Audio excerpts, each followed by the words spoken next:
I swear, there are people who were simply born to be unbearable. And I'm not talking about someone who chews with their mouth open or someone who takes up 2 seats on the bus. No, I'm talking about a specific type of person. The kind of person who sees someone enjoying themselves and decides they have to ruin everything just because they can. My neighbor was exactly like that.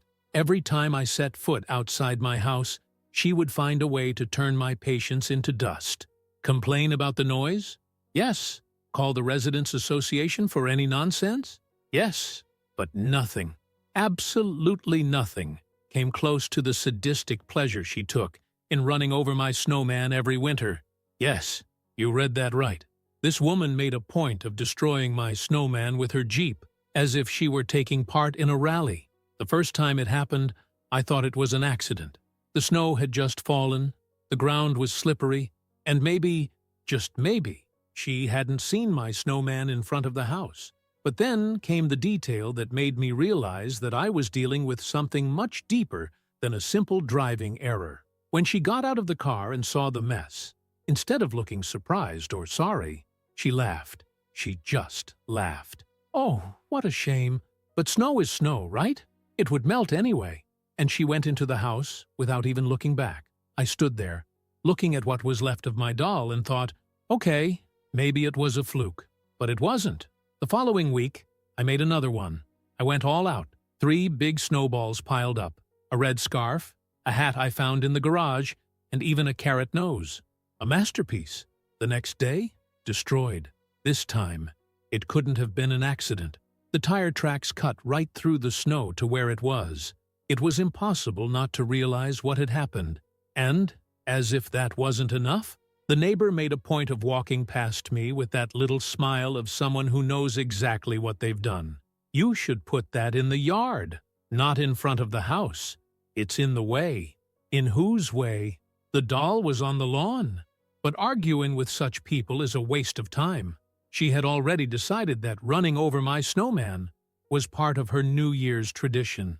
And so it went on. Every winter, I'd make a snowman, and every winter, she'd try to finish it off. It was a cycle, an annoying, predictable cycle that somehow only served to feed her satisfaction. But then, dear reader, something changed. The turning point came on a freezing afternoon while I was sipping a hot chocolate and looking out of the window. The street was covered in freshly fallen snow, and the silence of winter hung in the air. That's when I saw her. My neighbor came out of her house, got into her Jeep, and stood there at the wheel with the engine running. And I just knew, she was going to try again. The point is, I'd been expecting it, and this time, I was ready. She just didn't know that this year's doll was different. If there's one thing I've learned over the years dealing with this woman, it's that some people simply have no limits. You can ignore it, you can try to argue, you can even appeal to common sense, but nothing works. There are people who breathe to be inconvenienced, and you know what? Since she wasn't going to stop, I wasn't going to just watch either. Winter had hit hard that year. The streets were covered in a thick layer of snow, and the roofs bore that white weight, making everything look like a postcard. The kind of scenery that would make any normal person feel a little warm in the heart. But for me, that cold just reminded me that it was open season for snowmen. At least, if it depended on the rally driver in the street. But this time, I was ready. It was painstaking work. I spent hours designing the structure. The figure looked the same as always. Snowballs piled up, a red scarf, an old hat. But inside, inside, he was a war tank in disguise. First, a metal barrel. You know those heavy drums they use to store oil? A neighbor was throwing away an old one, and I made sure it found a new home, right in the middle of my snowman. I filled it with concrete to give it a special touch. Then I applied a generous layer of snow all around, perfectly shaping the classic snowman shape. The icing on the cake? Some rebar running through the structure like an internal cage, just to make sure the impact wasn't too friendly. The result was simple. Visually, it looked like a normal snowman. But if someone tried to run it over, well, they'd find out the hard way that the joke was over. And that's exactly what happened. That afternoon, I was at home, drinking coffee and waiting. Instinct told me it was only a matter of time. And, like clockwork, there it was. The Jeep's engine rumbled loudly in the cold, and I watched as she turned the wheel with that look of satisfaction, aiming straight at my doll, a snow psycho, about to fulfill her winter tradition. The car accelerated. You could even picture the scene in her head, the sound of the snow crumbling, the little white explosion on the hood, and then the road as clear as ever. I bet she was already thinking of the next debauched phrase she was going to unleash when she passed me. Only this time, physics wasn't on her side. The impact was brutal. I heard the dry sound of metal meeting metal, a strong, loud sound, not at all like the soft noise of snow being crushed. The front of the Jeep sank as if it had hit a wall. The hood crumpled, bending upwards. The bumper broke into pieces, and the radiator started leaking immediately, giving off that unmistakable smoke of a car that has just been sent straight to the afterlife. The woman tried to brake, but it was too late. The damage was done. From where I was standing, I saw her get out of the car, staggering, wide-eyed. At first, you could see the confusion on her face, as if her brain was trying to understand why. This time, the snowman had fought back. She walked to the front of the car, looked at the damage, and then turned her gaze to the snowman, still intact, imposing, like a true monument of revenge. It was beautiful. I could see the stages of grief passing across her face. First, denial, because it clearly didn't make sense that a snowman had caused it. Then, anger, because, in her mind, the universe must have been screwing with her. And finally, the icing on the cake, despair. Her car wasn't getting out of there anytime soon. And me? I did what any civilized person would do. I took my mug of coffee, walked calmly out onto the balcony, leaned against the railing and took a long, cinematic sip, and waited. She stood there, looking at the damage, snorting, trying to understand how something so simple had gone so wrong. She was frantically fiddling with her cell phone, probably trying to call the insurance or the service. But I could see that even the signal seemed to have got into the mood and was refusing to cooperate. Finally, after about 5 minutes of sheer panic, she turned around and saw me standing there. And, my friend, if looks could kill, I would have evaporated on the spot. I raised my mug like someone making a toast. The silence was delicious, but I knew it wouldn't end there. The neighbor wasn't the type to accept defeat peacefully, and I could tell by the look she gave me before getting back in the car that I had just declared war. The good thing about being right is that you can just sit back and watch as the world proves its point for you. And that's exactly what I did. After the spectacular impact between the Jeep and my armored snowman, the neighbor just stopped. She stood there, staring at her car as if it was going to regenerate itself. But the reality was relentless. The hood was bent upwards, the bumper was shattered, and the front of the vehicle had taken on an artistic shape that I call, "You messed with the wrong person." And you know what makes it even better? Logic. Because, you see, if someone hits a parked car, a lamp post, or a wall, it's the fault of the person who drove the wrong way. Now, how does someone explain to their insurance that they wrecked their own car because they decided to play monster truck with a snowman? Well, that was her new reality. I continued on my balcony, pretending that the coffee was more interesting than the absurd scene unfolding in front of me. But internally, I could already feel the tide turning. She looked at me again. This time, her face was red with an exotic mixture of anger and humiliation. The kind of expression that only appears when someone realizes that they've dug themselves into too deep a hole and now have no way of climbing out with any dignity. Finally, after long minutes of pure, silent despair, she did what any defeated person does. She picked up her cell phone and called for reinforcements. And by reinforcements, I mean her husband. 10 minutes later, he showed up. A typical guy who spent his life solving the problems his wife invented. He came in snorting, looked at the car, looked at the doll, looked at her, and his silence said it all. Because he knew something was wrong. It was almost sad to see the exact moment when he realized that the snowman wasn't just an innocent lump of ice. First, he tried poking it with his foot. Nothing. Then he reached down and ran his hand along the base, feeling the cold metal beneath the snow. The look on his face went from, "What's going on?" to, "My God, what has this woman done now?" in record time. She, of course, tried to justify herself, but honestly, there wasn't much that could be said. "There's something wrong with that doll," she grumbled, pointing an accusing finger at me. Oh yes, because, obviously, it was my fault. Her husband let out a heavy sigh and turned to her with the look of someone who has given up on understanding. "You hit a snowman." He said it slowly, as if he was processing the words in real time. "But he's not normal," she insisted. He's a trap.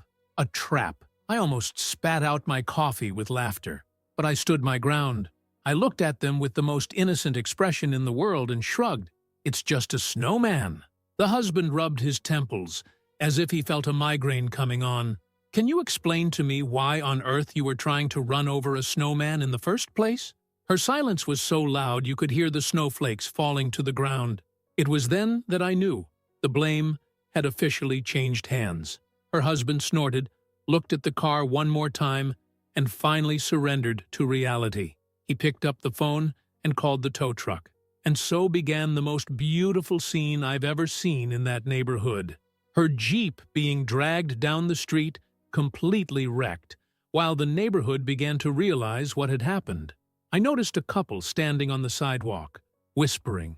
Another neighbor across the street crossed his arms and shook his head, muttering something that clearly wasn't a compliment. The show had begun, and I hadn't even had to sell any tickets. But the best was yet to come. When the tow truck took the car away, she went straight into the house, slamming the door so hard that the snow on the balcony fell off the roof. I thought that would be the end of the story. But, oh, how I underestimated the creativity of human desperation. The next morning, I was woken up by knocks on the door. Not the normal knock of someone bringing good news. It was the dry knock of someone who has run out of patience. I opened the door, and guess what? There she was. "It's not going to stay like this," she spat, her eyes blazing with fury. I rubbed my eyes, still getting used to the morning light. "What won't stay like this?" "My car. You did this on purpose." I blinked, trying to process what she was really saying. "Are you telling me that I drove your car into my snowman?" She crossed her arms, still full of reason. "You set it up. You made it look normal, but you knew I'd drive over it. Now, let's face it, this is a level of crazy that even Freud himself couldn't explain."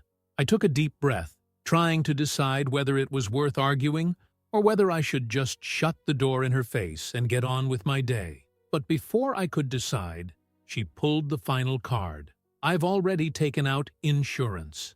And that's when I knew things were about to get much, much better. There are times in life when you need to stop, take a deep breath, and be grateful for the privilege of being present to see a disaster unfold right before your eyes. And, my friend, this was one of those times. My neighbor, still holding on to the last crumb of pride she had left, announced with all the conviction in the world that she had taken out insurance, which, let's face it, was the most delightful thing she could have said. Because, you see, fellow fans, no matter how many times this woman had managed to get away with her own blunders in the past, this time she was up to her neck in it. But, like any good show, this needed an audience. "Did you call the insurance?" I asked, crossing my arms and feigning a tone of genuine concern. She lifted her chin, trying to maintain a modicum of dignity. "Yes, and they'll cover the damage." I didn't even have to answer, because fate, which was already in "I'm going to humiliate this woman to no end" mode, did me the favor of delivering the next act of the show at exactly the right moment. Behind her, on the street, a car with the insurance company logo stopped. A guy got out, wearing a heavy coat, holding a clipboard, and clearly lacking the patience to deal with yet another client who didn't know the difference between bad luck and the consequence of one's actions. She turned to greet him as if she were about to be rescued from a historic injustice. "Ah, finally! Thank you for coming so quickly," she said, throwing her hands up in the air like a wronged victim. The expert just looked at her, looked at me, looked at the spot where the Jeep had met its tragic fate, and then took a deep breath, closing his eyes for a second as if he already knew this was going to be hard work. He walked over to where her car had hit my reinforced snowman, bent down and ran his hand through the snow, revealing some of the metal underneath. And that's when it happened, the glorious moment, the climax of the performance. The guy frowned, picked up his clipboard, wrote something down, and then, with the calm of someone who has seen people try the most ridiculous moves in the world, asked, You mean your car hit this here?" The neighbor crossed her arms, already impatient. "Yes." The expert blinked a few times, clearly trying to understand if he had heard correctly. "So, just so I'm sure, you want to file a claim because you deliberately drove your car into a fixed object in your own neighborhood?" She began to realize that maybe things wouldn't turn out the way she'd imagined. But, like any good stubborn person, she decided to double down. "It's not a fixed object. It's a snowman." The expert looked at her, looked at the snowman, looked at the block of metal and concrete that he now knew was in there, and made an expression that, frankly, I'd love to print out and frame on the living room wall. "Ma'am," he snorted, out of patience. "Normal snowmen don't destroy radiators." I had to stop myself from bursting out laughing. But the neighbor? Ah, this woman wasn't willing to give up without one last shot. It was a trap. He did it on purpose. Yes, gentlemen, she really tried. The expert couldn't hold back a nasal chuckle. Then he closed the clipboard with a dry motion and decreed the verdict. Insurance does not cover damage caused by negligent driving against stationary objects. And then, my friends, something spectacular happened. The neighbor opened her mouth to protest, but nothing came out. I swear, I saw the exact moment when her soul left her body for an instant. She stood there, frozen, wide-eyed, not knowing how to argue against the expert's cold and implacable logic. The man, already satisfied with the day's gratuitous humiliation, looked at me and gave a quick nod before returning to his car, leaving the neighbor alone with her own defeat. And what about me? I simply raised my coffee mug, as if toasting the fall of an empire. She stood there for a few seconds, probably trying to muster the strength to say something that would make her look less ridiculous. But in the end, all she managed was to let out a frustrated snort before spinning on her heels and marching back home. I stood there, watching, savoring that moment, because I just knew, that woman was going to spend a long time trying to forget that day. Oh, and what about her Jeep? Well, let's just say it spent a long time in the workshop. And in the meantime, every time it snowed, I made a point of building another snowman, just to remind the neighborhood that, on that street, the law of the smartest always wins. Don't forget to leave a comment and a like.